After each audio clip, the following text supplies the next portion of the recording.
Mazur talks about his first experience with organized crime. And so one of the old timers says to me, "How'd you get the job, kid?"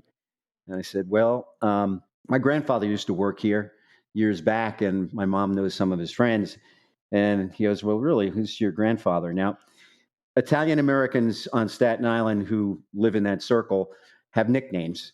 And so he was Two Beers Safaro. So I said, "Well, Two Beers Safaro, you'd have thought I'd mentioned George Washington."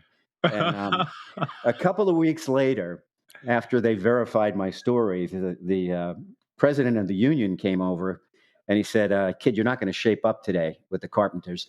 You just need to come to this building in the middle of it was affectionately called a shit house in the middle of the dry dock. It was where the bathroom was." And he goes, "You just need to hang out here. You know who works here now. And anybody who looks like a cop or anybody coming around, you just bang on the side of the door." I had no idea why. Um, I come to find out the bookie's taking numbers in the morning, and I had to figure out a way to get out of that because my mom was adamant that I would have nothing to do with that world. Welcome to Game of Crimes.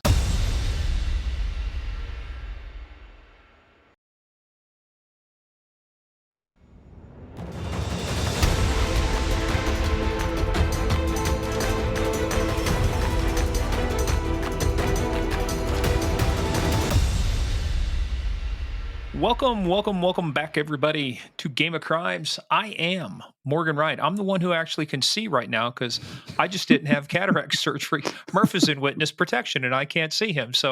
I'm here with my partner in crime and low light. I'd be one-eyed Murph. But I'm here. That's the main thing. One-eyed Murph. One-eyed arg. It's like one-eyed Jack, but one-eyed Murph. One-eyed Murph.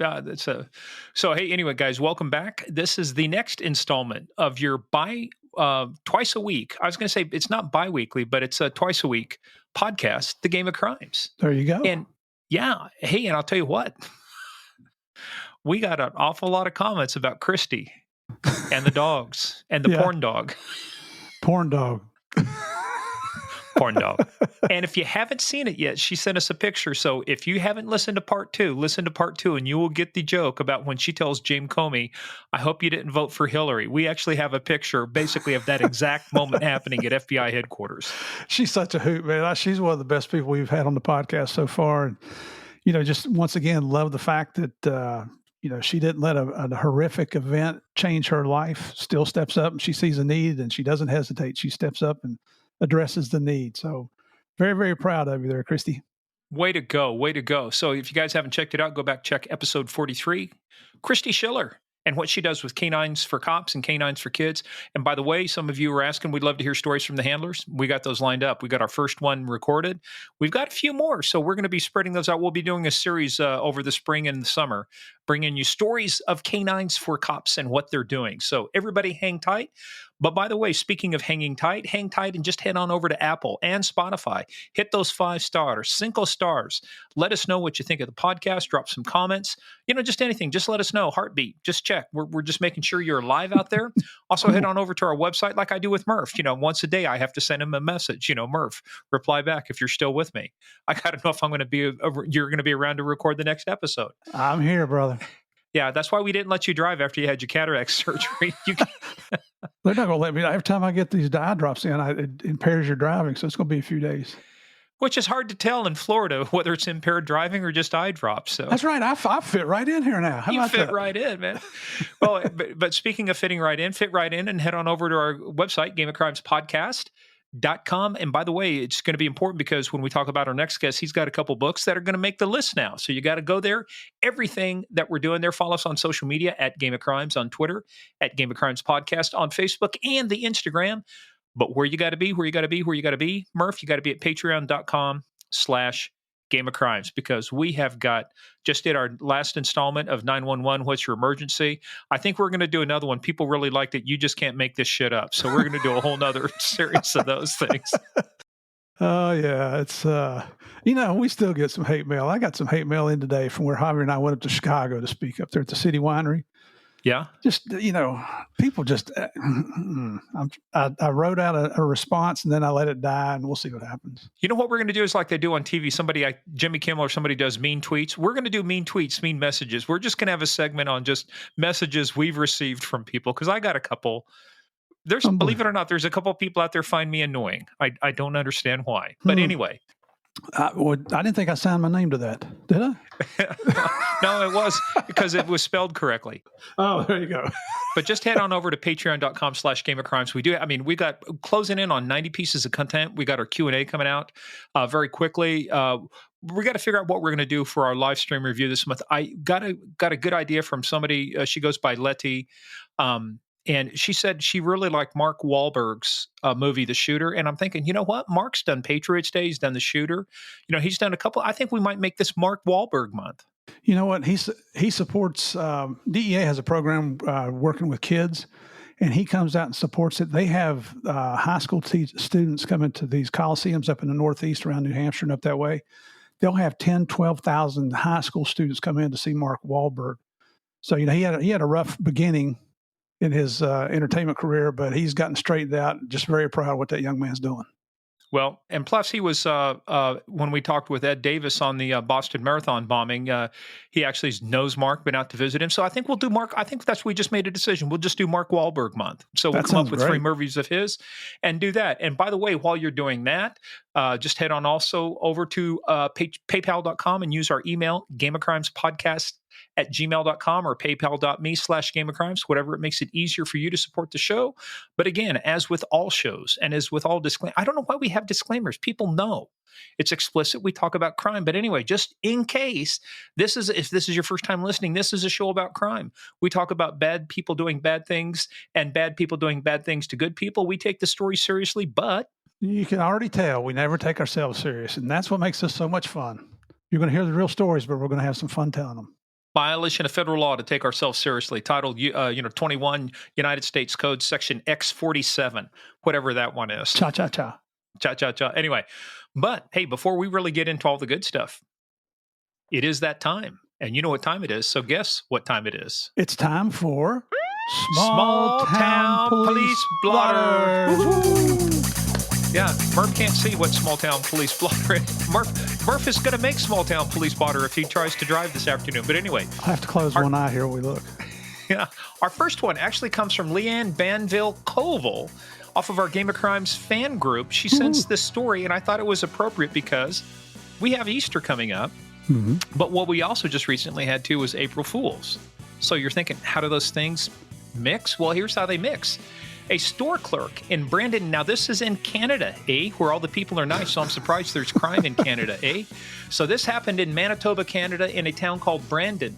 Brandon police say that a suspect entered a business and attempted to steal merchandise. During the ordeal, an employee confronted the 27-year-old man, but was struck with a Mr. Solid chocolate bunny, causing minor injuries. Aww. That has got to be one big piece of chocolate to cause minor injuries. Hey, that's a felony to destroy chocolate. I don't care what part of the world you're in. Oh, man. He fled. He was arrested in possession of the stolen items. He was released to appear in court on charges of assault and theft under $5,000. However, though, in a news release, Brandon police clarified the incident was not an April Fool's joke. People thought it was an April Fool's joke because it was reported on April 1st. The chief said, while the weapon of choice in this case may be atypical of what a suspect would normally use, I have never worked a case where a solid chocolate bunny was the object, was the tool of the assault.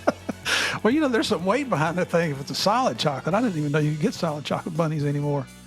But you know what? I bet after he assaulted the guy, he apologized to him. Yeah. But Dave, sorry for doing that. And I'm sorry to the bunny as well, Yeah. Hey? Yep. Hey, Steve, well, we've all heard the next one here. We've all heard, right?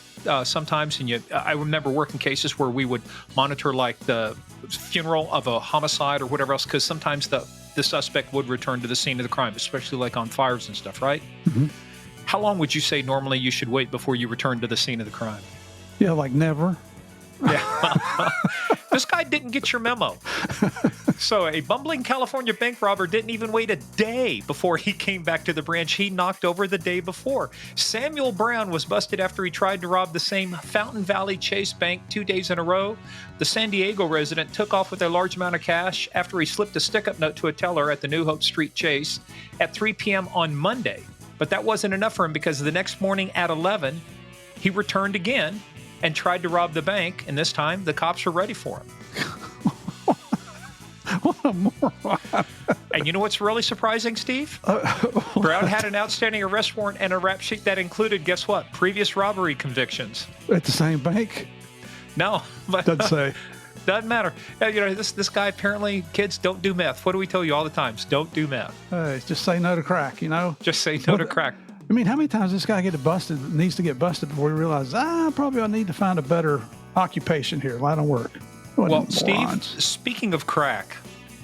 Uh-oh. I shouldn't have brought that up. There was a time in Louisiana not too long ago where a man was arrested and they searched him, and guess where they found the weapon? You're already guessing it. Justin Savoie pleaded guilty Friday to weapons charges after police in the town of Golden Meadow, Louisiana, population 1,761. Salute. Who were arresting him last year on a separate matter discovered he has stashed a loaded .25 caliber Titan pistol in his buttocks. Oh. Police had taken him into custody after they responded to suspicious activity. Cops say they discovered him possessing a handgun, marijuana, and drug paraphernalia during an initial search. Other firearms were discovered in his truck at the scene, but what happened was he was arrested, taken to the jail, and as he was being strip searched, which is normal protocol, you get arrested for something like that, they found the additional surprise weapon concealed in his rear end. You know what you say to that? What an ass. What an ass. Well, Steve, the pistol is more than 4 inches long with a 2.5-inch barrel, which apparently was more than what he was packing. So,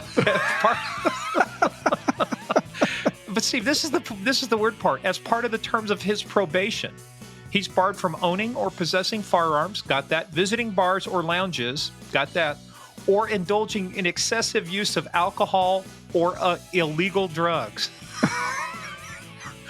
What a piece People, of work. you need to write. There needs to be a comment in there. I wonder if there was a round in the chamber. Look at that thing out of there. Bam. Oh, one shot wonder. Oh my God. Oh, jeez. Okay. Yeah, just think there you go. You can't make a shit up. You can't make this shit up. And speaking of you can't make this shit up, you can't make the shit up that our next guest did. And I tell you what, this is so cool because you know him, Steve, but I met him before I met him.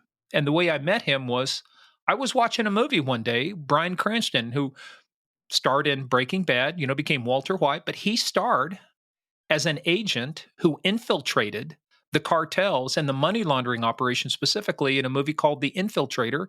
And this is a dude by the name of Bob Mazur. Absolutely. And this is a guy who's a glutton for punishment because the Infiltrator is about him infiltrating the Medellin cartel and bringing down BCCI Bank, one of the most corrupt banks that was ever created in the world. So he brought them down, and then he didn't get enough of it. He went after the Cali cartel, and that's what we're going to talk about today. Holy cow. And speaking of glutton for punishment, he started off with the IRS. Speaking of a glutton for punishment, he was a glutton for punishment because he worked for 3 separate federal agencies, IRS, Customs, and then ended up at DEA. But man, what a story. He's got his books out. The Infiltrator is also a book. And it's the book that I had after I read. He sent me a copy. I read it. I had to call him and ask for explanations because it was so complex, the money laundering schemes, I couldn't understand them. And now you read about he's got a new book out, The Betrayal, and all this will be on our book site, everyone. So, sponsor this guy and support him by getting his books. But this one, he talks about why he came to DEA and what one of his agencies did. He didn't complain about it on the interview here, but they just did everything but rape him. I mean, it's horrendous the way he was treated, the way the investigation had to be brought down. And you'll hear him talk a little bit about having to go before Congress and the whole ball of wax. So this is a really good story. Really good. It's really good, too, because he still stays in contact with Bryan Cranston. He's got a new book called The Betrayal that's out along with The Infiltrator. And the rights got bought to the book. And we'll talk more about that because we get famous people other than you and me. We get famous people and people who know famous people. Mm-hmm. So, You know what? Murph, We got a new surprise coming up too, and this I'm not going to mention the name, but it might be someone from the Narco series on Netflix has that's agreed to right. come on the show. Well, let's not jinx it. Let's wait till we get it recorded, then we'll tease it. Yeah. Don't fuck it up now. Well, that's Murphy's Law. If anything Yeah. can go wrong, it's going to. Don't worry. Well, before we get into that, then before things can go wrong, then I need to ask you one question, Murph. Are you ready to play the biggest, baddest, most dangerous, and funnest game of all, the game of crimes? Absolutely. Everybody get in, sit down, shut up, and hold on. This is a real adventure. You're going to you're going to hear some stories you've never heard anywhere before. Bring on our brother, Bob Mazur.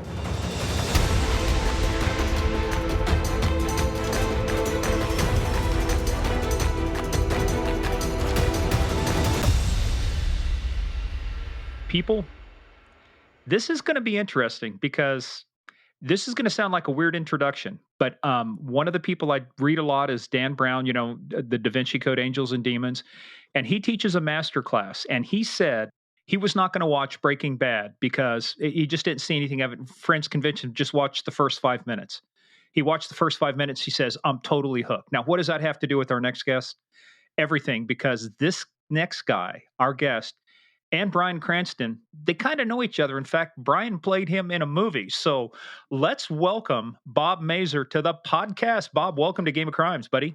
Well, thanks for inviting me. I appreciate it. Good to have you on here, brother. You're wondering where that intro was going, right? I had everybody going like, what the hell is this dude talking about? But Dan Brown, we never know where you're going, Morgan. Our listeners are used to it. It's okay. But when you see the first 5 minutes of Breaking Bad and there's Walter White in his underwear and his, just everything's going to shit. And then, before we even talked about this, Bob, before I even knew you, I had watched The Infiltrator a long time ago. When with Bryan Cranston, because of Breaking Bad and stuff. And it was so cool when Steve reached out to you and said, hey, let's talk about this. But before we talk about all that other stuff, we got to start like we normally do. We always ask people, what the hell possessed you to get into this profession called law enforcement? So family, friends, just a college dare, what was it? Actually, it was by mistake. I was I was a business administration finance major, one credit away from a CPA certificate, and it was hard times and looking for a job to pick up some extra money for books and stuff. And I found this jobs board that had an invitation for candidates to be interviewed about a co-op position. So at the time, the agency that was offering this was called the IRS Intelligence Agency, Intelligence Division, which is kind of an oxymoron. But the fact of the matter is, that's the agency. So I went there, and I wasn't going to get any heavy lifting. I mean, we're talking about making coffee for the guys, photocopying, and running around after them like a puppy after its mom. Well, it's kind of like being a trooper in Kansas, I think. You're real funny. By the way, a buddy of mine used to work for the Treasury Inspector General for Tax Administration, the IRS, but they would ask him, what do you do? He says, I work for a small nonprofit organization. Yeah. Well, one of the things that really caught my attention, and this is in Manhattan, so they're working bigger cases. And one of the groups, the organized crime group, was working on a case. DEA was handling, of course, and other agencies were handling the narcotic side of it, but we were handling the financial side of it. Later, it became a movie, American Gangster, related to Frank Lucas. And very cool. Very cool. We were on the money side. So that particular bank that was servicing him, aptly named Chemical Bank, was was taking in duffel bags full of cash. And the organized crime group had been out there only 6 months or so before because some wise guy was taking cash there and they weren't reporting the cash transaction. So the surveillances led to documenting the fact that the same officers were doing the same thing they'd done months before, and led to a prosecution of the officers at Chemical Bank. But that grabbed my attention. It's like, man, if you follow the money, it takes you to command and control. And it really gets you to the heart of the criminal organizations. And from then on, it's like, do I want to count widgets as a CPA or am I going to do this? So I decided to do this. Got a quick question for you. When you said wise guys, did you mean it in the law enforcement way, like some organized crime guys, or just some knuckleheads? Organized crime guys, yeah. Yeah. What families were they, if you remember? I don't know which one of the five that was going to that bank, but it was up in the Bronx, and it was a chemical bank. So I'm not sure whose territory that was. It's okay, this thing of ours, these guys, but that was, it's like it's always great to. This has been one of our most interesting episodes too when we talk about organized crime. People for some reason are fascinated. We had Dominic Polifrone on, Steve Metelsky. I didn't know there was organized crime in Canada. That there was mafia in Canada. I thought they were all too nice, and then we're shocked to find out they're all over the place. But you now, where were you going to school at? A huge college called Wagner College on Staten Island. I think we had about 2,500 students there. So, And you were one credit away from having a life of counting beans and debits and credits, huh? yep. That's where it was. I had gone previously that for the first 2 years I was at Southern Illinois University. So I was a Saluki for the first 2 years, but I transferred back to the East Coast. Now, is that where your family and stuff is from, and is from that area? Yeah. We're from Staten Island originally, and in my book, The Infiltrator, I kind of talk about it. And some people call it a sense of the street, but I had a little bit of an unusual family. My grandfather and my family lived on First Avenue in Manhattan, and on the same block was a guy by the name of Lucky Luciano that they were affiliated Everybody's with. heard of him. Yeah. So my grandfather had a moving company that moved booze for him during Prohibition. And so my grandfather had passed away at a very young age, thinking that he could smoke 4 packs of Camels a day. It just didn't work in the long run. Ooh. Yeah. But by the time I got to just my beginning years in college, looking for a summer job, my mom knew some of the people at the dry dock where my grandfather used to work. So I showed up there, and I got the job, and so one of the old timers says to me, "How'd you get the job, kid?" And I said, "Well, my grandfather used to work here years back, and my mom knows some of his friends." And he goes, "Well, really, who's your grandfather?" Now, Italian Americans on Staten Island who live in that circle have nicknames, and so he was Two Beers Safaro. So I said, "Well, Two Beers Safaro." You'd have thought I'd mentioned George Washington. And a couple of weeks later, after they verified my story, the president of the union came over, and he said, "Kid, you're not going to shape up today with the carpenters. You just need to come to this building in the middle of it was affectionately called a shit house in the middle of the dry dock. It was where the bathroom was." And he goes, "You just need to hang out here. You know who works here now. And anybody who looks like a cop or anybody coming around, you just bang on the side of the door." I had no idea why. I come to find out the bookie's taking numbers in the morning, and I had to figure out a way to get out of that because my mom was adamant that I would have nothing to do with that world. And you can only use somebody as a lookout so many times anyway. So thank goodness I got back to working. And they punished me after that. I became a rigger, which I knew nothing about, with climbing up on these cranes and all kinds of stupid stuff. But anyway, so I Hey, had a real little quick bit of that question about background. that, Bob. Before you get far, was your grandpa, was he a made guy? Was he a wise guy? I don't think you get to work for Lucky Luciano, and the whole family. His brothers. Funny, I went to the archives in Manhattan. Wow, what a beautiful resource! It's right near City Hall. They have everything on microfiche. I went there because I wanted to surprise my mom. And back in the old days, tax assessments on buildings were done where they'd send photographers around and they would take pictures of every building on the street. So I went there with my wife, and we took pictures. We got the pictures off the microfiche, and we recreated her whole block. And she was like really Oh, excited. And wow. these are pictures from the 1930s, 40s time frame. So while we were there, we also went into the law enforcement records. Found a few things that were a little interesting about my About old Two grandfather's Beers. brother. Oh, about Two Beers. Well, more his brother Ralph, who was Oh, running down the street, brandishing a gun and chasing a car. And so anyway, I'm not sure what the whole story is there, but it gave me an opportunity to see what that world is really like. And so when it came time for me to volunteer to do a long-term UCOP, and the need was to have somebody play an Italian-American, somewhat mob-connected money launderer, I felt like my background, because I wasn't a criminology major, I was an accounting and business administration finance major. I didn't have to learn a lot to understand the business side, and I'd worked at a bank and a brokerage firm, so I had a lot of. When you're in long term, I really think that you need to be as close to your profile as you possibly can, because I couldn't fake being an 18-wheel truck driver. I don't know the first thing about it. No, but you were sure as hell a solid lookout at a shit house for people running numbers. You knew This that is thing true. down pat. This is true. That's where he got his street name. Instead of Two Beers, they call him Two Shits. I don't give two shits about anything. Sorry about that, buddy.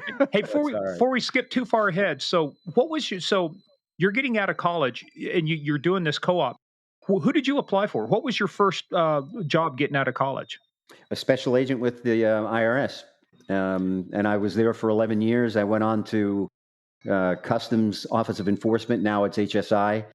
And then from there, I went over to DEA and finished my career out in DEA. Wow. So let's talk about your time at the IRS. So when you got on as the special agent, what kind of cases did you start off working, as a new agent? These were pretty amazing. Let's see. Try to think. There was a guy who was the gosh, I can't think of his name now. But anyway, he owned all of the nursing homes, most of the nursing homes in New York. And they had a thing at the time where if you were providing whatever it was for the operation of the nursing home, you would get a 50% kickback, so to speak, from the government, legitimately, because you were getting into an area that was providing services to the elderly. Well, this guy was pretty smart. He created all these front companies that allegedly provided all types of goods that were never provided. And so he became one of our first ones. Then there was a congressman by the name of Mario Biaggi who decided that he really didn't want to pay income on a lot of the checks he was receiving for stuff. And so we made a case on him. James Brown made a case on him. Skitch Henderson. Wait a minute. The James Brown, the godfather of soul? That's right. The James, father of.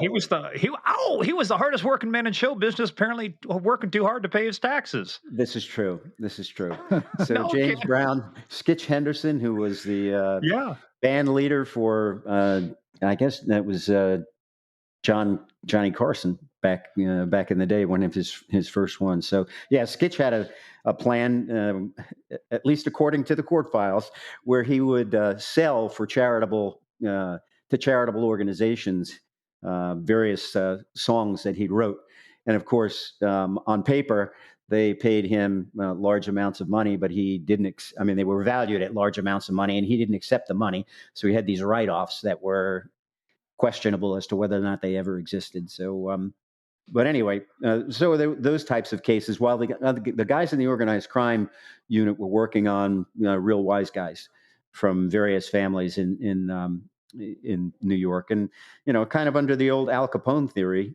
a lot of those guys, the only way you could get them would be that they didn't report the income from their illegal activities. See, and Bob, there's something I want people to really understand, because I remember working some cases with some IRS guys on drug dealers and stuff.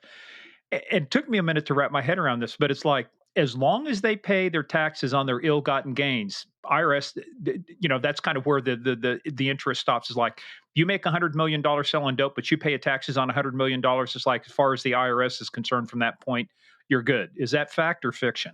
That's fact. And actually, there's a thing called a John Doe tax return, where we had, when I came to Florida, and I was still with IRS at that time, we had, that was the day of the young sons of fishermen, shrimpers that would go to Colombia or to Jamaica and bring in 50,000 pounds of pot. And this one guy had a pretty smart lawyer. He filed a, quote, John Doe tax return that didn't identify him by name, but reported all of his income. And so when it came time for the IRS to go after him, he had his taxes paid. And of course, even when you're another law enforcement agency, it's awfully darn hard to get tax information out of Yes, the it is. IRS. You know, they barely tell each other in the same office, let alone tell another agency. So that's another option that's out there for bad guys. I don't know if it's still there, but it was at one time. Wow. I remember when we were working cases, you wanted an IRS agent assigned to your case just to get access to those records because you couldn't get it anywhere else any other way. Well, it's just like you said about Al Capone, right? Well, Al Capone didn't go to jail for murder and extortion. He went to jail for tax evasion. Yep. And like my accountant tells me, it's not illegal to avoid taxes, just to evade them. Don't evade taxes, kids, and don't do meth. That's our other always standing piece of. So, but you're at IRS now. At some point, you start working undercover. Is that while you're at IRS, or does that come later? I did one that I would call like a mid-level, or a mid-long-term, not a long-term, but a mid-term undercover operation. While I was in IRS, we put together 3 agencies: DEA, FBI, and IRS. We were posing as a Coke group. I was the money guy, and I can't remember the name of the DEA guy. He's out of the Midwest, out of Detroit or Chicago. Buddy Weinstein, that's his name. Buddy Weinstein played the role of the Coke leader of the Coke organization, and a DEA agent who could have easily been mistaken for one big defensive tackle on an all-pro team. He played the bodyguard. So, and we went after a guy by the name of Bruce Perlowin out of San Francisco, who at the time was probably the biggest marijuana importer. He's bringing in Thai marijuana, a lot of Colombian loads, and he was a hippie. He had quite a compound in Ukiah, California. So I just played the money side of it. I got close to his accountant and his attorney, and our pitch to the accountant and the attorney was, after they were cleaning what they thought was dirty money, and it was government money that they were cleaning through Grand Cayman, we said, man, we were really looking for some sources for pot, and we'd be willing to exchange it for Coke. And of course, by then they trusted us and said, "Oh, we know who to introduce you to," and they introduced us to Bruce Perlowin, and we and it was a very darn successful case. Now, interestingly enough, we had somebody a few episodes back, and his name by the name of Ken Ryjock. So we did a episode with Ken, episode 14. He wrote a book called The Laundryman, and that's what he did. He was, I think, where did he go, Steve? The Caymans or some other places, and he went down to St. Kitts. St. Kitts, yeah. And that's what he was doing, bulk cash, just taking it down there. Did by chance you ever run across a guy named Ken Ryjock? No. All right. No. He was probably trying to avoid you. That's why. Well, that was early 80s too. And it was just, I don't think anybody even suspected that you could, anybody would take suitcases full of money to a foreign island and open a bank account. Well, and we'll talk about that too, because I want to talk about the progression of stuff, because, we'll talk later too, because 9/11 changed fundamentally a lot of the ways we looked at how money is moved, around, and drug cartels and stuff like that. But as an IRS agent, were you guys fully sworn at that point, badge carrying, gun carrying agents, or were you guys non-sworn? No, we were sworn. Badge carrying, gun carrying, depending upon, like, each region was a fiefdom. So there was like 7 or 8 regions around the United States, and the regional commissioners in those areas basically were the ones who provided the mandate on how strictly the carrying weapons would be. In the Southwest, it wasn't a big deal. In the Northeast, it wasn't a big deal. But for some strange reason, we had a regional commissioner in Florida. It kind of became a joke. It's like, who's carrying the office bullet? And Mayberry RFD, here we go again, Barney. Who's Barney today? But I'm happy to say that now, I think that's not an issue anymore, and it really shouldn't have been an issue back then. So, but a lot of the agents that I know now carry weapons, have the same guidelines as any other agency does, those within IRS. When I was running the strike force in Atlanta, I had an IRS group assigned to my office. And one of the DEA groups, Rob Murphy was a GS back then. He's now the SAC in Atlanta. They were going out on a deal, and long story short, they were going to serve a search warrant on a guy who was importing ecstasy through the mail out of the Netherlands, I believe it was. And an IRS agent, the female agent that was assigned to that group, she wanted to go on the raid. So she had to call her bosses and get it approved. And it took several days to get her authorized. And it really wasn't a raid. It was just to accompany the guys to go do a knock and talk, serve the warrant, that kind of thing. And so that she finally got approval. They go out there. Well, the guy sees them coming up the driveway, and they do have a search warrant, so they can knock the door open. And that's what they end up having to do. But apparently, as they were breaching the front door, is when he shot himself under the chin, and the bullet went through his head. He survived, believe it or not. What? We always kid cops can get a paper cut and die from infection, but bad guys can shoot themselves in the head and survive, which this guy did. But anyway, they got back to the office, and this female agent, she said, I've been an IRS agent for 26 years. That's the most exciting thing I've ever done in my life. Oh, so I loved it. Yeah, we had a guy named Marty McCormick that we would work cases with out of the Wichita office. And Marty, God bless him, was not, his field tradecraft needed a little help. He drove a green Ford LTD with tinted windows, and we kept telling him, quit driving by the target's house. He would just drive by the target's house like 10 or 12 times. Marty, you're a good guy. Here's where we need you. But you're right. Yeah. It's just so much fun. Hey, but let's real quickly before we move on to the next part, how big at that time was IRS in terms of number of agents, if you remember? How big of an organization was it? It was under 2,000 for sure. No kidding. So not very large at all. No. How did you go about determining thresholds for cases? Because you couldn't take on, I mean, you can investigate any case, you just can't investigate every case. What kind of thresholds back in that day would you guys look at in terms of, would it be a lower threshold if it was in a targeted area, like let's say brothels or gambling or cartel stuff? Did you have different standards for different things? Yeah, and again, it got mandated by the regional commissioners, and some of them were very, very focused on doing what we call general program cases, which was, criminal tax cases that didn't even relate to people who were involved in illicit activities.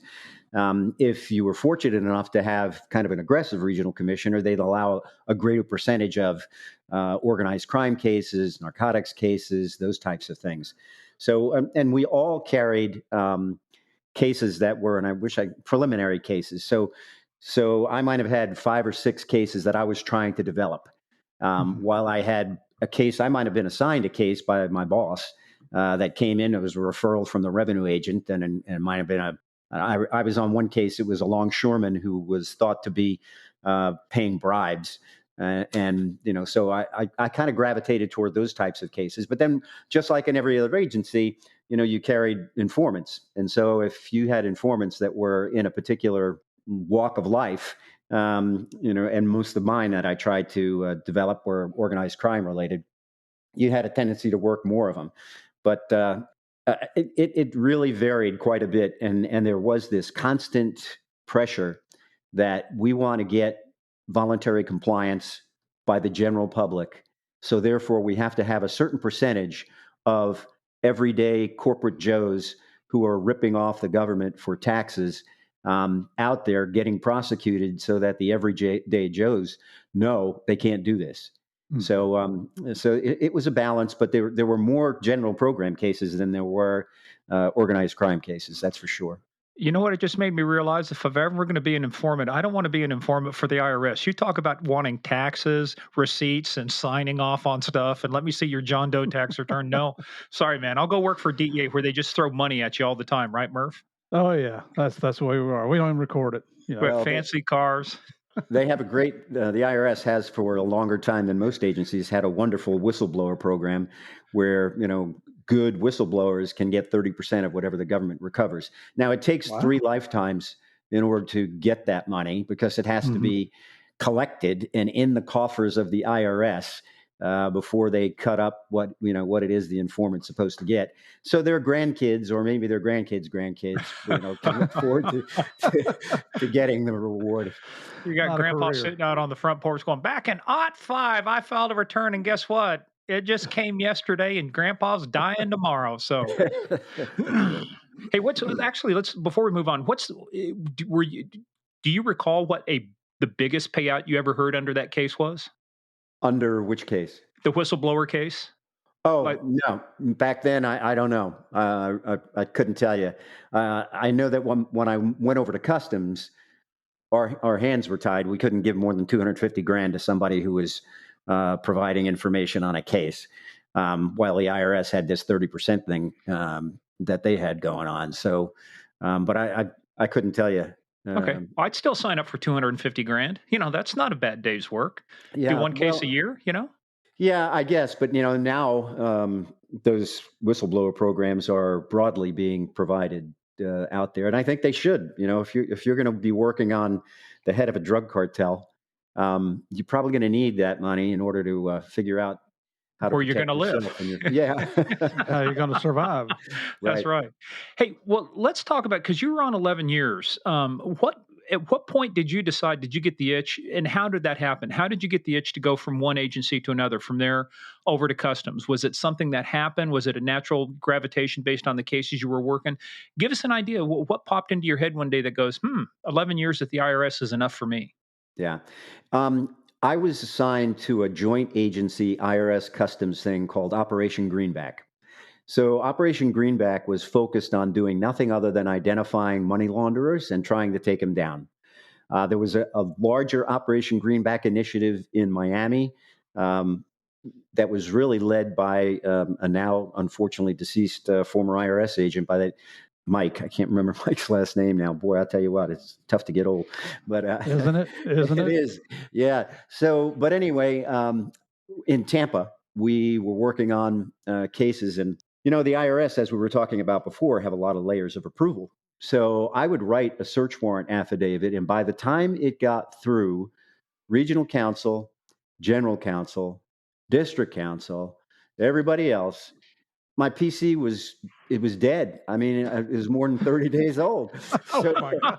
so I'd go to Yeah, I John Dillinger is dead. We don't need the warrant anymore. the IRS. In customs. I went over to the customs guy. I go like, well, maybe you should do the affidavit. He goes, yeah, sure, give it to me. I'll write it and I'll take it to the judge tonight. I go, what? He goes, oh yeah, no, I'll just take it to the magistrate. Magistrate will sign off on it, and we'll be out there knocking the door down the day after. I said, you could do that? He said, yeah. Yeah. I said, well, that sounds a lot more fun You than know what what you I'm made it doing. sound like earlier was almost sound like the mob. Hey, everybody gets their get. I get a piece of this guy, then it goes up to the cap. Then the Yeah, capos get something, then everybody gets their get. And so it sounds like, but like you're going. See, that's the fun part too. Is like when you start working with another agency and you realize whatever it is that you go, you guys can do that, Yeah. right. really? Yeah, the probable cause was stale. If I was going to try to do it through IRS, and then so I had helped to develop a case on Operation Greenback that I started when I was with IRS, and then I transferred, so I finished it with Customs. There's no way on this planet that IRS would have authorized what we ultimately did. It was a lawyer was very well known in the Tampa Bay area, mostly because he was a very, very high profile divorce lawyer. But a lot of his clients were these kids who were the shrimpers that were bringing in all this pot. And so he was helping them to launder money. He was doing all kinds of stuff. So I got a search warrant as a customs agent. I got a search warrant to search a law office. And of course, we took an assistant U.S. attorney who became the China wall between those records that were truly privileged and those that we were looking for. And we scored Swiss bank records, outlines of money laundering methodologies. We identified all this money going over to Switzerland being used as collateral on a loan that was brought back to build a high-rise timeshare that we seized. It was like I was a kid in a candy shop, man. I was having a great, great time. Hey, but let's go back for a second. How does one go from IRS to customs? Is it like you said you transferred, but is it a transfer? Is it a whole application process? Do you have to go through the academy? What's it like when you move from one federal agency like that to another? And It's a and at whole that time, right, the IRS was part of Treasury, right? yes, yeah, and so was Customs. Or that which made it probably a little bit A easier, little bit right? easier, yeah, yeah. Yeah. So no, you have to make an application. My boss, Paul O'Brien, in Tampa, there was a period of time where a significant number of customs agents around the nation, or IRS agents, became customs agents. They did a huge customs did a huge recruiting and they wanted What the was their IRS recruiting guys. poster? We can get warrants in 24 hours. Yeah, that's right. Yeah. So, and yeah, you had to go through the academy. I've been through 3 of them, and yeah, there's no way around it. You got to go through all that. So, what year was that you started then with customs? 83. What was the big thing? Was it just that one operation, Operation Greenback, that made you decide to do that? Was there anything else, just like the type of work, or was that kind of one of the things that said, "Man, if you want to get stuff done, you got to be able to work somewhere where they can get stuff done." Yeah, yeah, that's exactly what it was all about. And customs then, unlike customs today, they were growing so fast, and they were still pretty much led by the leadership from its less formal period. I got the DEA, and I came to learn that there's a form for everything. Mhm. You want to go to the bathroom, there's a form. So, Mhm. but at customs, it was like wing it. So, so it was a nice place to live for a while, for sure. What was driving the growth at that time? Of you said custom was expanding. What was going on in the world that was making it expand that fast? They were really focusing in on going after the money laundering side, which is why the IRS guys were so attracted to. Plus, they were phasing out patrol officers who were pretty much handling Marine Patrol and those types of things. They reorganized what that position would be, making it a lower grade, and so they had to bring in all these patrol officers as agents, so that expanded them quite a bit, as well. Let's talk about that. So now you go to customs. Where do you start working at? What's your first post in customs? Tampa. Yeah, I was in Tampa the whole time. I've transferred agencies more than I've transferred cities. So I started off in New York, and I came to Tampa, and and I got to tell you a quick story about the quality of, not that there's a lack of quality now in leadership and management, but it's just a way of thinking that was, I think, different back then. When I was in Manhattan, my wife gave birth to our first child. She had massive complications, and I used up all of my annual leave, all of my sick leave. And I went to my boss and I said, I've got a sister in law who's a nurse down in Tampa. And my family's agreed to take my wife. So could you possibly give me 3 days without pay so I could drive down, drop her off, and come back up? So my boss said, "Well, come and see me tomorrow." So I came back and I saw him. He goes, "Man, you are a lucky guy." I said, "How's that?" He goes, "Well, you got that 90-day detail to Tampa." I said, "Really?" He Wow. said, What a "Yeah, nice guy. yeah." So now I go down. My buddies in New York took care of me. They sent me down. I go to the Tampa office, and I show up. It happened to be the same first day for the new group soup. There was only one group of IRS agents in Tampa. And I went to see him, Walt Jones, and I said, "Walt, I'm here. I'm on the 90-day detail." And he goes, "Aren't you the guy with the sick wife?" I said, "Yeah." He goes, "Well, why the hell are you here? Go home. Go take care of her." I said, Old school. Old school. yeah. I said, "Man, if you knew my wife, she'd be hoping I'm here during the day. Because put up with me 24 hours a day is not something that she's really going to be crazy about." My sister-in-law's got that covered. So I took a case and I started working on this simple case, altered documents case. So some yo-yo wound up coming into the IRS with all these documents to substantiate expenses on his tax return, and they were all made up. So it wasn't too hard forensically to prove these were all made up. And so now I'm with this guy on an interview. Then he tries to solicit, um, offer a bribe. And now I'm dealing with internal affairs. They got me wired up, dealing with this guy. And for Tampa, that was a big deal case. So I got ready to leave, and the group soup said, "How'd you like to work here?"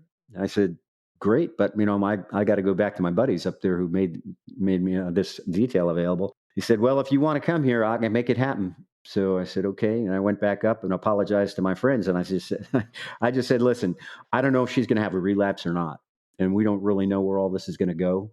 So I hope you understand. I really can't, from a family perspective, I can't pass this up." And they were understanding. And but it's just, that was real old school, like you said, Steve. And Mhm. it was a time when people found a way to do the right thing. Right. It's amazing how that's changed. Hey, let me ask you a question, Bob. Had you taken the bribe and you filled out a John Doe IRS form, you would have been good on the tax part, right? Absolutely. Thank God. How big of was it? How big of a bribe was it? Oh, it was, compared to today's things, it was like $1.98, Come on, this is your A game, pal. $1.98. That's a bribe. Yeah. No, the way he said it was, hey, we've got this festival coming on, and I'm going to have these booths there and stuff. And, I've been looking for a silent partner, and it won't really cost you anything. And, it'd really be nice if we get this IRS thing all squared away. And, it was obvious what he was talking about. So we never got to the point of how much money it was going to be, because I wasn't about to go to a carny and work the stand. So. Not unless you got free popcorn and cotton candy out of it. Yeah. Dang it. Or That's here right. or in Florida, it's deep fried, whatever it is. Deep fried, whatever it gotta is. be Yeah. deep fried anything. That's a Southern thing. That's why we look the way we do. Deep fried beer. Give me a beer. That'll work.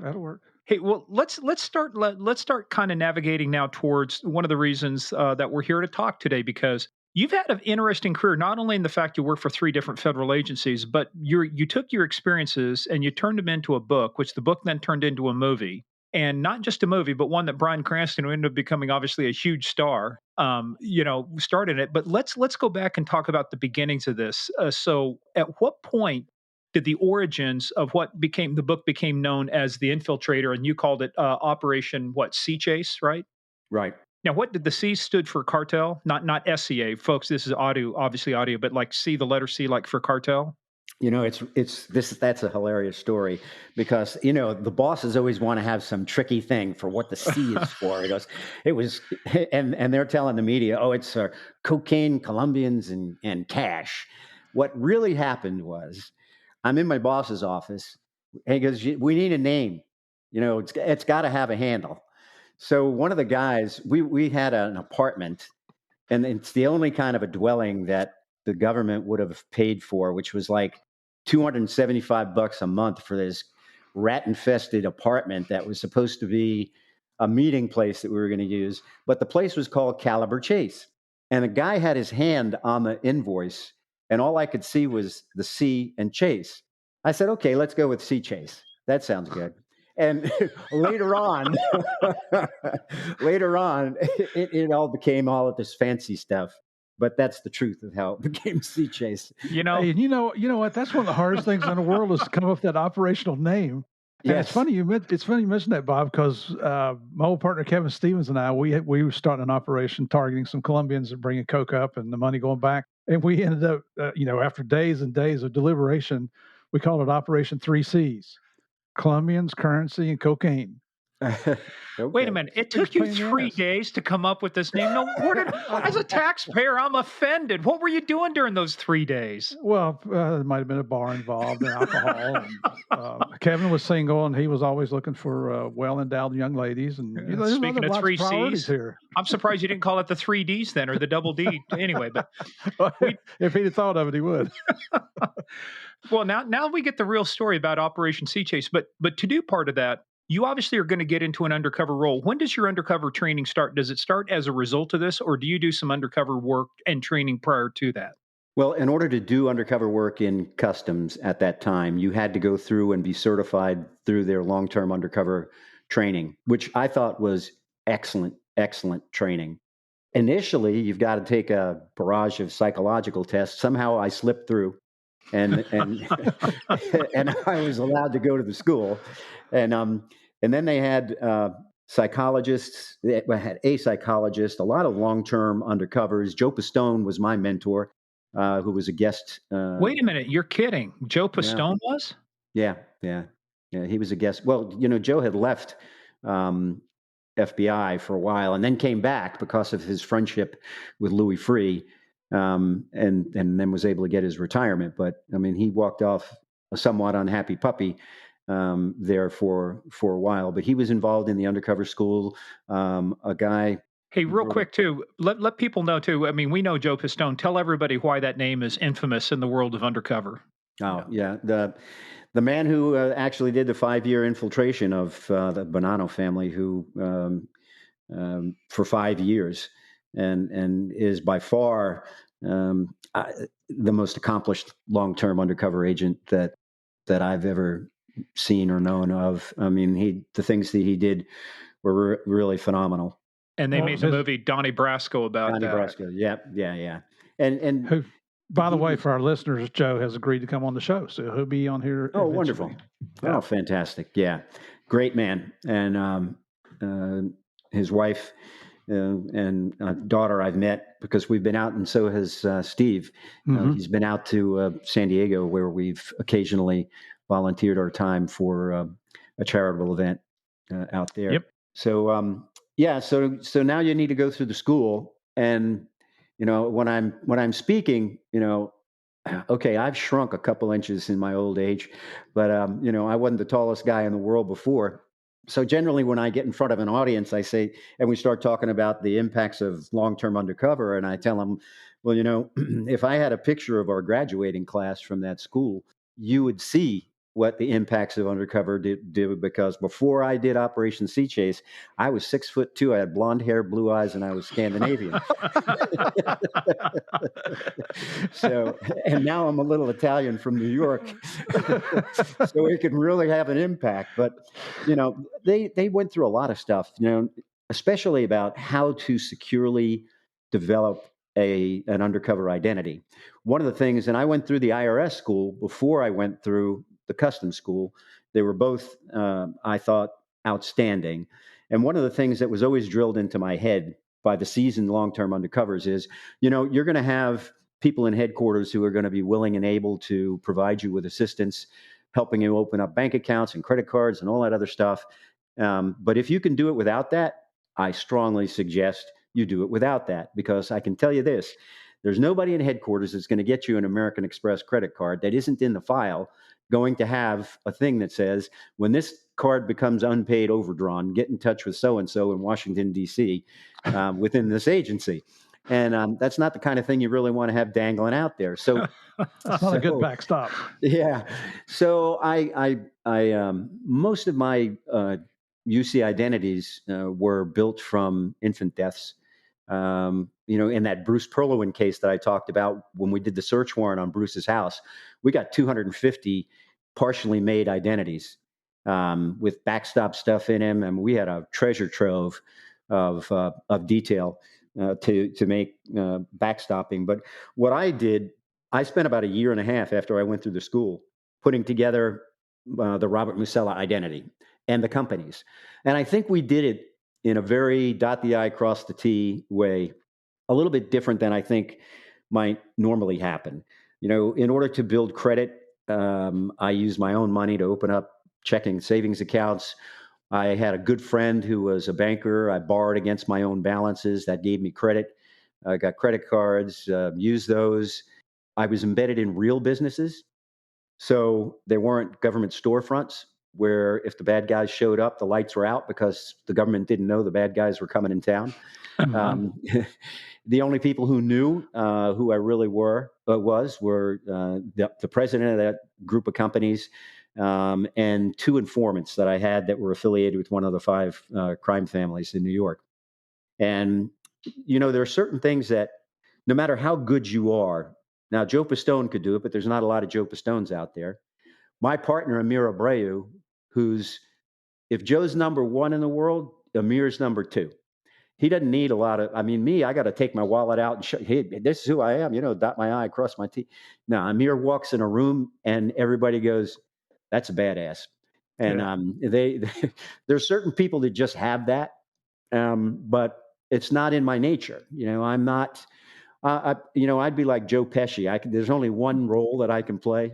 I've got to be a little Italian money launderer. That's about it. But little Joe Pesci, like in what was it, Casino, whacks the guy, hits him with the shovel, whatever, takes him out into the desert and buries him, doesn't he? Yeah, but I'll tell you what. This one guy that I had as an informant, who I had made a case on back in that lawyer case. I don't know about you guys, but most of my really good informants were guys that I made cases on that realized that after they finished serving their time, I treated them like a human being. Right. And they knew that's the benefit of doing that. Yep. They knew they could trust me. They also knew that if they screwed up, they were going to have to pay the price. Yep. And so this guy, in that case that involved all the marijuana smugglers and the lawyer, he was the collector of bad debts. And he used to be a bodyguard for a capo in Atlanta. Um, and so he's the kind of guy that, again, if you just look at him, there's no way. I mean, if you saw the Infiltrator movie, there was a guy in the movie called Dominic, that was the character. He got my former informant Alex absolutely perfect. And so, I mean, Alex had a lot of experience. Alex worked for a guy who was one of the bigger drug traffickers in Florida. Alex's partner showed up in a field with 6 shots to the head. A lot of people around were guys who paid a big price, and he went in the witness protection program. So now I got him as my playing the role of my cousin. The one thing I told him was, you ask these guys any questions about who they are, or I know of any way that you try to get in touch with them, I promise you, brother, I'm coming back. And there's no way on earth. This is what you got to do. You're just going to give me credibility. I'll call you in to do your cameo, and that's it. So one of the higher guys that I dealt with, a guy by the name of Roberto El Cayeno in the Infiltrator story, played by Benjamin Bratt in the movie. I'm with El Cayeno. We're having a lunch. And so Alex walks in. Alex had like 17 businesses that he was always running. And this one was suntan lotion and shirts that had the branding on them and all this other stuff. And he goes, "Hey, boss, I don't want to bother you in this meeting, but I need to chat with you for a minute," and blah, blah, blah, blah, blah. And so after he left, Alex goes to me, "Let me guess, Sicilian, born in Brooklyn, and started stealing cars when he was 13. I said, "You almost got it right. He started when he was 12. And don't piss him off. And don't piss him off, because I'll tell you what, and there was a reason that I wanted him to see him, because I wanted him to know that I am not a mark. And if, Right. If they're going to try to take money from me, there's going to be hell to pay for it. And he did a great job. And the other not made, but I would say he was connected. He was what they call a knockaround guy. He would work for different families and that type of thing. But the other guy, who was also a knockaround guy, had an affiliation with a brokerage firm on Wall Street. So, imagine these as props. I had an investment company in Florida, a mortgage brokerage business, air charter service with a private jet, jewelry chain with 30 locations on the East Coast. And I could take them into the brokerage firm, had about 40, 45 people that worked there, with a seat on the New York Stock Exchange. So I would take them on the floor of the exchange and talk to them about how the exchange works, because I used to work in a brokerage firm and I know what that stuff's all about. So those types of things, and being in social clubs that, you either had to be a made guy, a politician, or both in order to be a member, were all the kind of passive reinforcements that caused these guys to believe that I was, who I claimed I would be. And they did a lot of checking. And if I didn't have those real businesses to backstop me, I would have had some real problems. Geez, and here I am working in Miami, and if I'm going to work UC, I put on a pair of shorts and boat shoes and a T-shirt. don't shave for a few days, and there I go. Yeah, Murph. That's why you didn't graduate at the top of your class in UC school. So yeah, a little more complex what he's doing here. Yeah, well, I got to tell you, and Bob knows what I'm getting ready to say, because when Bob and I got to meet each other, he gave me a phone call after Narcos came out, and that's how we got to be friends. And he sent me his book, The Infiltrator, and I read it, and I loved it. And then I called back and I said, I need about 30 to 60 minutes of your time. And so we set it up and everything, and I called him and I said, I just read this. I've read certain sections multiple times. I've watched the freaking movie. I still don't understand what the hell you did. Explain this to me. So, and he's going to explain it to us here in just a second. But when he finished, to this day, I still can't explain to you what he did, except he took down a really big ass bank. This is complicated stuff for everybody. Yeah, I got the people with the money that were moving money and then there was all these things about money, and that was the case, Steve. That's all you need to Yeah. know, right? So just give me an award. I took him. I took him down. Yeah. Hey, well, but Bob, it's I'm glad you said that because we've talked to some guys from ATF, for example, they spent a lot of time too on their UC, their identity, because they had to backstop a lot of things. You could not just one day pop in and say, "Hey, I'm going to be a outlaw motorcycle gang rider," or you can't pop in one day and say, "Hey, I'm going to be a high finance guy for the cartels." You got to have not just the UC training, but you've got to have some real world experience. So, explain how important, how much more authentic you were able to portray your role when you actually had the background in that stuff, because people, you said not only they checked out your identity, but these guys are good at sniffing out bullshit. I mean, if you're Mhm. bullshitting them, they can tell, right?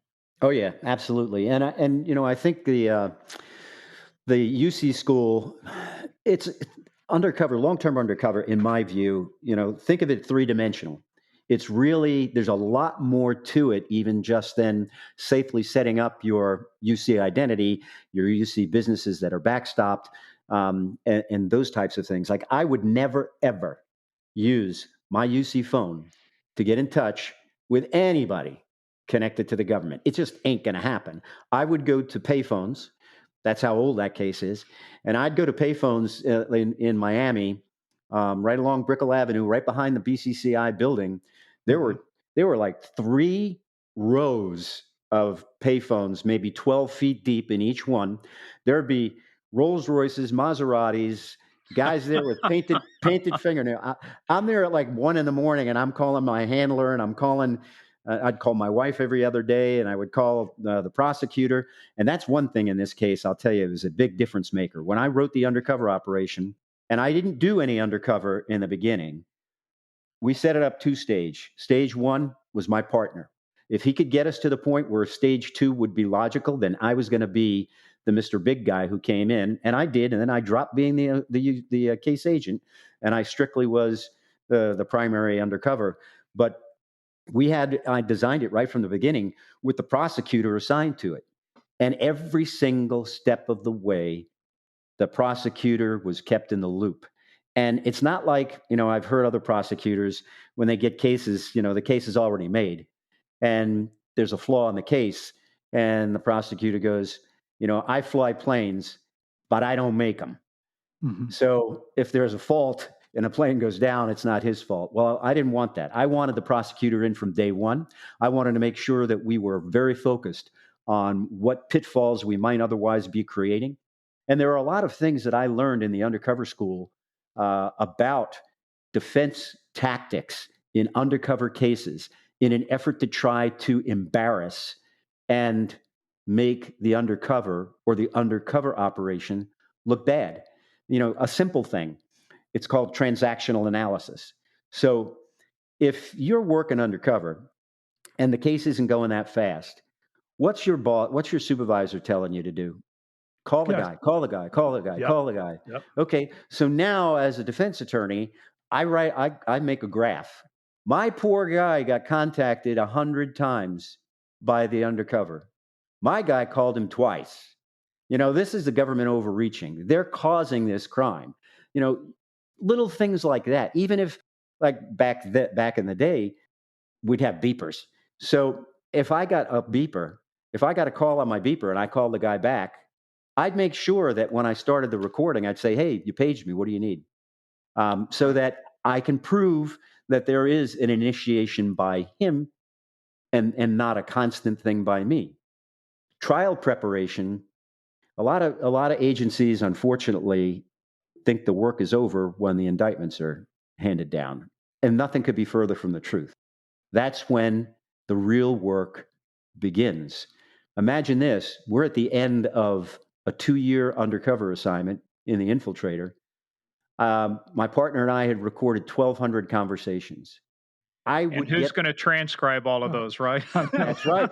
And I'm getting managements going like, you got to stop talking. You got to keep these meetings short. You got to do that. I'm sorry. No, man. I got to insert. So we just got through. So our latest podcast that came out, or as we're recording this, is Chris Bayless, legendary undercover guy for ATF. one of the things he learned, he said he learned to be a man of few words on these tapes because the more he talked, the more he had to transcribe. So it was like say the Yep. least amount possible, transcribe the least amount. Well, Yep. I think if you're going to go into a buy bust type situation, that's one thing. But if you're going to go into a situation where you're trying to develop rapport and communication and you're trying to climb the ladder, the Right. last thing you want to do is continue to work with the same bad guys, cleaning the same money, going in the same route. You're not finding out about any new bad guys. You're not finding about any new actionable information. That's And a all you're doing formula is for disaster. you're facilitating crime is all you're Yeah, doing right there. there was And an that operation long before uh, Sea Chase. There was an operation the FBI did called Banco Shares, and I remember the people saying, wow, that was really a big case. They laundered $400 million. I go, really? So, and how many bodies did anybody get? No, everybody's down in Colombia. Didn't get very many bodies, and it's like, do you really think that that's a big case? We laundered in Sea Chase a total of, I think, 32 or $34 million. There were times I turned deals down because I did not want to deal with the same people over and over again. And you just find a reason why, you're not going to do it. And frankly, it makes you more believable because if you're a cop, you're constantly wanting, most of the time, you constantly want to take it on. I insisted on an approach that a lot of people didn't think was a good approach, but I insisted on it. And that was, I gave the money broker an opportunity. He was a wannabe money broker who had great contacts. He went to high school with Fabio Ochoa. So he knew all the big guys, but he didn't really have the capability of being able to launder that much money. And I said, okay, Gonzalo, we're going to do 3 months trial. We'll see how it goes. But I'm going to tell you, the feds here are looking for accounts where big money in, big money out, big money in, big money out. I can't afford to do that. I've got other responsibilities. I always told them, I have responsibilities to people here who've given me the authorization to see what the Colombian market is like. But if I do anything to screw up, even though these are people I've known all my life, I'm going to wind up in a garbage dump. So I cannot do anything to risk them. You guys are the cherry on the top of the cake. So you're going to have to do it my way, or we're just not going to be able to do a long-term thing. So I said, you got to convince them to let me hold some of this money. We got to be able to invest it. Not a lot, 15, 20%. We'll move the other stuff out. He comes back and he goes, I can't do it. They won't go for it. I get, okay, here's the deal. You can either give me the opportunities to speak with them directly to convince them, or we're done. It's over. Well, guess what? I got a lot of meetings. I got to meet Roberto El Caino. Go And ahead. Bob, you hit upon something we talked about with Dominic Polifrone when he was working Richard Kuklinski, the Iceman, because he did the same thing. Bad guys never expect cops to walk away from deals. They expect them to take anything that's thrown at them. And when you've got the power to say no and you walk away, not only does it put it in there, well, they can't be a cop because they're walking away from this, but it makes you even more important that Dominic, that's what he did. He worked across. They made a huge case, I think, Steve. What was it, 65 arrests or whatever? Yeah. That one case, he'd work a guy for a while, and then he'd talk to one guy. Said, "Hey, this guy, he's not really worth it. I need to work with you directly." Then it'd be another guy. And to your point, he just didn't deal with the same guys. He ended up working 65 different guys, over a Mhm. period of time. And that's what I think people forget. This is about UC, but this is also about psychology. And you've got to be willing to walk away from a deal. Yeah. Well, one thing you mentioned too, Bob, and you've already described it to a degree, but I'm not sure our listeners understand what backstopping is. Can you just reiterate that for them so they've got an understanding? Yeah, sure. So I was Robert Musella. I had a birth certificate in the name of Robert Musella. I had a social security number. Now, here's a thing. If you guys are going to put your identity together, social security numbers tell a story. They explain where in the United States that card was issued, and they tell you the years within which that card has been issued. And then the last 4 digits are unique identifiers. I knew that. I'd been taught that in the IRS undercover school. So government wants to give me an ID, and they want to give me this Social Security. So I explained to them why that wasn't going to work. And so I went back to the IRS, to one of my best buddies who was at the IRS. And they have access to all the Social Security numbers. Now, for some strange reason or another, about every 20th or so numbers is a non-issued number. Why, I don't know, but it's a fact. Mhm. So I gave him my real Social Security number and asked him to get me a number not used by anybody else within a close range of mine, and that became my Social Security number. So if anybody had the common sense to check that, then they were going to find a Social Security number that was going to match. Now, I can't be somebody who fell out of the sky. I need to be somebody with an employment history. Well, how am I going to get an employment history? Well, number one, through informants. I was able to get myself established, at least with backstopping, where they would confirm that I worked at a particular company at a particular time. Plus, the brokerage firm that I worked for, Montgomery Scott, had gone bankrupt. Well, that was a good one to stick on there, because how are you going to find whether or not somebody from a brokerage firm that had been bankrupt for nearly 10 years was ever really around? I needed to have credit. So, I had two good buddies who were officers at banks, and they opened up accounts for me. Unfortunately, I had to put my own money in there because there wasn't anything in the playbook that said that I was going to be able to get this money that I was going to be able to use to put into those accounts. So that gave me credit cards. That gave me the ability to be able to borrow against my savings account. Um, and my wife's still pretty upset about that, because that was a period of time when we were 2 checks away from bankruptcy, and it was I it used to was tell not. my wife, and I used to say the same thing. We're so broke we can't pay attention. Come on, you can't afford it, man. Yeah. So then, and now it comes time to get a passport.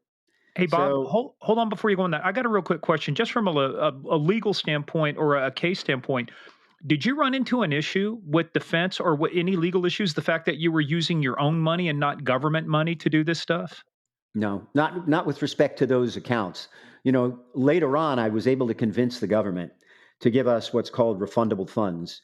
I got $5 million in refundable funds because I kept telling them, listen, the only people that take 4 days to 5 days to turn around a money laundering deal is an agent. Mhm. I can't be in that position. I'll tell you what, let's do this. We pick up $1 million. Even though we're government workers, we can figure out whether there's at least $750,000 in there pretty quick. So why don't I pay within 24 hours, 3/4 of the money, and within 5 to 6 days, I'll get you the other 25%. I finally convinced them to do that. We had to keep meticulous records. IRS was the behind the scenes auditing group Oh, that geez. followed all the nickels and dimes. Um, but anyway, but on the personal accounts, it was an issue. I used my personal money to buy clothes. There was nothing. There was nothing in there about buying an Armani suit, and you can't. I remember in my IRS undercover school, the guy goes, "You're going to try to tell people, not talking to me in particular, but just to the class, you're going to try to convince people that you're this big time guy, and you're sitting across a coffee table, and you cross your feet, your foot across your knee, and he's looking at the biggest hole in the sole of your shoe, and it's made by J.C. Penney, Yeah. and don't think people don't realize that."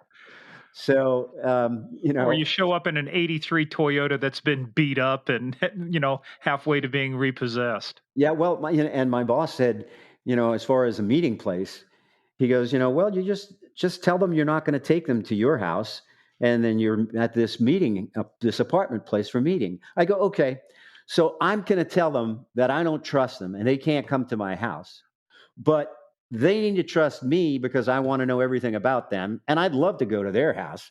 So how does that work? So what we wound up doing is the mob guy had a hell of a nice house, and he played the role of my cousin. So I had the cover story of, listen, the house is in my cousin's name, and when I'm in town, it's mine. When I'm out of town, he and his wife and his 2 kids, stay there.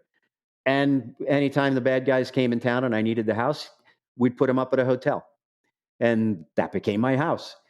If I didn't do that, I would have never had the ability, to be able to do that.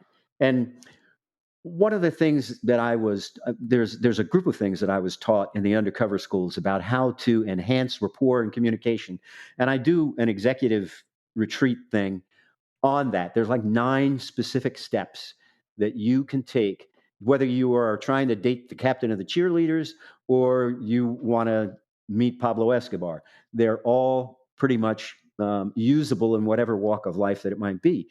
But one of the first things is you have to care enough about your target to do some research about them. Why? Because undoubtedly there are going to be things that are things they don't like at all, and you don't want that to be something that you like. And there are going to be things they like, which you really want that to be something that you like. You're basically looking for reasons of why you have things in common. So Roberto Alcaino, one of the major transporters for the Medellin cartel, worked with Fabio Ochoa.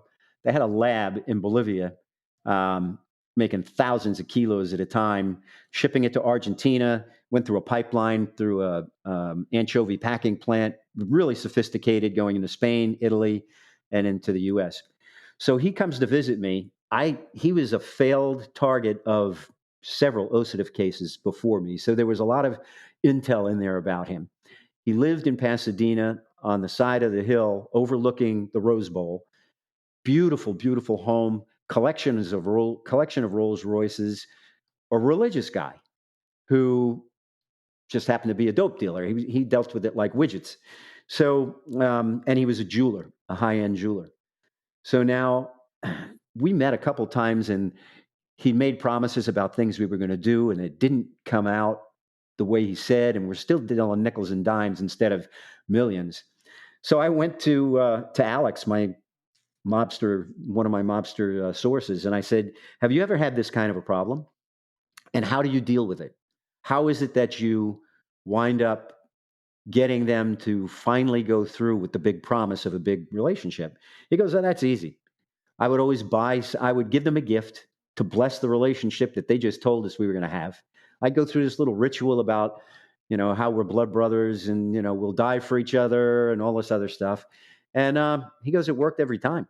So I'm thinking, okay, if I go to my boss, he's going to authorize enough money for me to buy a 19-inch black and white TV. Not going to be very impressive to the high-end jeweler. So wait till you break out the fruit basket. That's when it'll set it over the top. Yeah. I'd have gone with the edibles. Yeah. No. So Roberto comes to quote my house, which is really Alex's house, and in the garage is a Rolls Royce, which one of the informants, the one who owned the businesses that I was inside of, he let us use it. So now I didn't even need to use it. I just wanted sitting there because we were going to enter the house to the garage. And I never said anything about the Rolls Royce, but Roberto saw it immediately, starts talking Rolls Royces. I know he's a Rolls Royce aficionado. So now I'm studying. I know everything I can think of at the time about Rolls Royces. So now it gets time to leave there. We get on the private jet. We fly into Teterboro Airport. There's a limo at the base of the gangway, and we get into that. We go across the George Washington Bridge. We go to the brokerage firm. We had a thing set up there where the owner of the brokerage firm was in a meeting, and he was the cousin of the informant that I had who was there. And there's some kind of a fugazi argument in his office, and he physically throws this guy out of his office, which was all made up stuff. So, and now we sit down and so Roberto, he's talking to Roberto about stuff. And I said, what was the problem with that guy? He goes, I don't know, man. Just because my last name ends in a vowel, they all think we're mafia. This is bullshit, blah, blah, blah, blah, blah, blah, blah. So that little passive reinforcement's there. I take him on the floor of the exchange. Then we go to lunch at the Columbus Club in Columbus Circle. And you got to be somebody to be a member there. It's a pretty prestigious Italian-American club. So now we take him to he had an apartment right by the UN. And I'm in the limo with a female agent who's posing as my fiance. And we get out. He gets ready to leave, and I hold the door. And then I get out. And I go, Roberto, and when we're outside of it, I said, Roberto, number one, don't you ever talk in front of her about business. That's between us. Number two, you've made all these promises about us being partners, but, nothing's really happening here. He goes, well, compadre, it took time, but we are brothers. We are together. We're going to do this. And I said, you're sure? Yes. Okay. All right. Well, if that's the case, if we've reached the point where you're willing to die for me, I'm willing to die for you. My family has a tradition, and I have something for you to bless this relationship. Well, I had been with Alex, who, when I asked him what was it that I could give him, he goes, listen, I'll loan this to your agency. It was a solid gold cross, studded with diamonds, worth about 25 grand. I had gone to my boss and I said, listen, Alex isn't asking for any payment as a source. He's doing this because he's trying to do the right thing. So here's what I'm proposing. Here's this loan agreement for this cross that I've jotted down. But if we lose the cross, it's worth 25 grand. And all I need is, to know that you guys would put him in for 25 grand for his assistance in the case. Like I said before, when I went to customs, there weren't a lot of forms. There weren't a lot of tight rules. And I got that one. I pushed that envelope right to the edge of the desk and it got approved. So now I'm with Roberto and I give him this paisley box. He opens it up. It's the $25,000 diamond studded cross. Well, he's a jeweler. He immediately knows what it's worth. He's religious, and it's a gift that has meaning for him. Within a week, pickups went from 25 to 50,000 to 250, 350, 500,000. We then began to develop what he thought of in his mind as a true. I became some of the guys in the office thought it was like he's thinking of you of the son that he's never had because he had two daughters. And just those types of passive reinforcements and many other things that one can do to establish rapport and enhance communication were difference makers in this operation. But try to convince headquarters and whoever's responsible for your undercover operation today that doing some of these things is advisable. That's going to be a very tall order.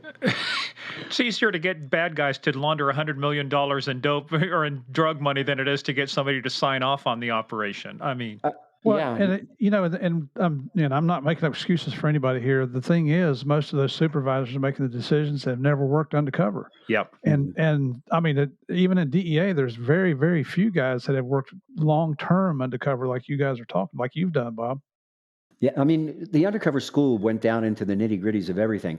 If you're going to be working long-term undercover, you cannot afford to have cover 24/7. There's just no way that you can do that. So there were a lot of times when I had no cover. I had a contact agent. They knew where I was going, when I was going. They had ways to be able to reach me if they had to. They could call the cell phone. We had codes so they'd know whether things are good or not good. But beyond that fact, I needed to know how to work the recording equipment. I couldn't call a tech in case something's not working right. And I was so concerned about being detected. I don't know if there's a guy in Long Island who makes lots of concealed recording equipment. And I went there and I said, I really want to get a briefcase that's going to be state of the art. And it needed to have a thick lid. And I found that a Renwick leather briefcase made in Canada had the thickest lid on the top that you could get. So that it would be much more easily concealed. And the unit that he put in there, Sal Mineroff is the guy's name. But if anybody wants to get electronic devices, I mean, he does them for the intelligence community. He does them for law enforcement. He and I built that from stage one. It had some type of a metal thing around it where, if you had one of those devices that would pick up on the any motor that's running is going to put off something that's detectable. And I don't know all the technical wording for it, but he had an alloy put around it so that it wouldn't put those out. Wow. Probably nobody was going to find it anyway, but I really wanted to make sure that I knew everything about the recording equipment, because when it went down, I needed extra parts. I needed to know how to work them. There were a number of other types of things that you can do. And that's why I really enjoy putting together that segment on enhancing rapport and communication, because I think that it's very applicable in all walks of life, and it's got use even for corporate execs. Hey, let me ask you a question about that though, Bob, because a lot of guys that we've talked to that work UC, you're doing your job, but at some point you felt a little guilt because when the day comes, when they get arrested, there was this trust that created, and you feel, even though it's legit, even though you're doing your job legitimately, some guys would say, "Hey, I still felt bad. I mean, we were going to do our job, but I still felt bad because we had developed this relationship." Did you have any of those same types of issues, or if you didn't, how did you work around them? Because there's two things with UC. One is you got to be careful. You start living the life. Some people never come back to living their original life. They like the life that they've got now, with the Right. money and the stuff. And then how do you guard against that feelings of, pity, or I feel sorry for the guy, and it starts clouding your judgment? Yeah. I had an advantage. Well, yeah, And you were this, at the IRS. You had no heart. You had no no, soul. no, no, no, no. I don't mean it's taken me decades to understand, why did I really want to do this? But I know what it was. And what it was is, just like every idealistic person who goes into law enforcement, my goal was to be a part of making a difference. I never, ever wanted to be in management. I always, always wanted to be as close to the bad guys and close to the street as I possibly could be.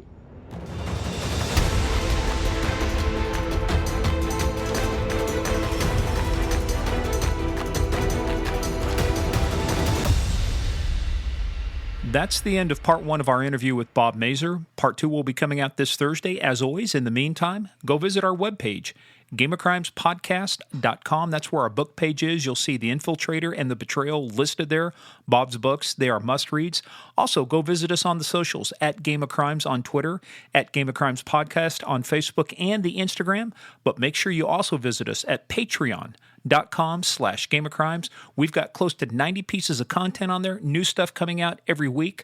Our 911 calls have been fun. And the other one is, you can't make this shit up, some of the funniest stories you're going to hear on the internet from us. So make sure you check us out and stay tuned for Thursday for part two of our interview with Bob Mazur.